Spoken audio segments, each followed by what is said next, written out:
किसी छोटे से गांव में रमन नाम का एक लड़का रहता था।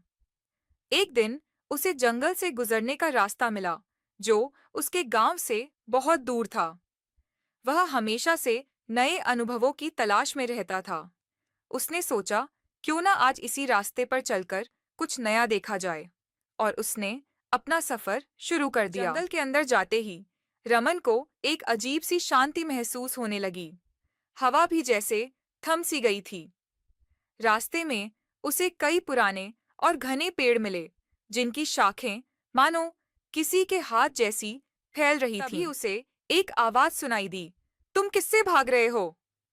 रमन घबराया, लेकिन चारों ओर देखा तो कोई नहीं था। वह समझ नहीं पाया कि ये आवाज कहाँ से आई। वह थोड़ी दूर और बढ़ा तो एक छोटा सा झील दिखाई दी। झील के किनारे पर एक पुरानी नाव खड़ी थी। अचानक झील के पानी में कुछ हलचल हुई। रमन ने देखा कि पानी से एक कटा फटा आदमी उभरा और उसकी ओर बढ़ने लगा। रमन डर के मारे कांप रहा था, मगर फिर भी उसने कदम आगे बढ़ाए। तुम कौन हो? रमन ने डरते डरते पूछा। उस आदमी ने जवाब दिया, मैं वही हूँ जिसे तुमने कभी देखा नहीं, लेकिन तुमसे एक सवाल है, क्या तुम अपनी मौत से भाग सकते हो? रमन और भी डर गया, लेकिन उसने साहस दिखाते हुए कहा, तुम क्या चाहते हो? उस आदमी ने घूरते हुए कहा, तुम्हें हर कदम पर एक नया रहस्य मिलेगा, और हर रहस्य तुम्हारे लिए एक चुनौती है।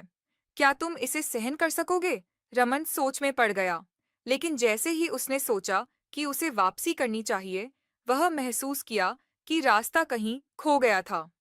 अब वह न तो आगे जा सकता था, न ही पीछे। अगर तुम सच में वापसी करना चाहते हो, उस आदमी ने कहा, तो तुम्हें एक कठिन सवाल का जवाब देना होगा। सवाल ये है, क्या तुम खुद से डरते हो?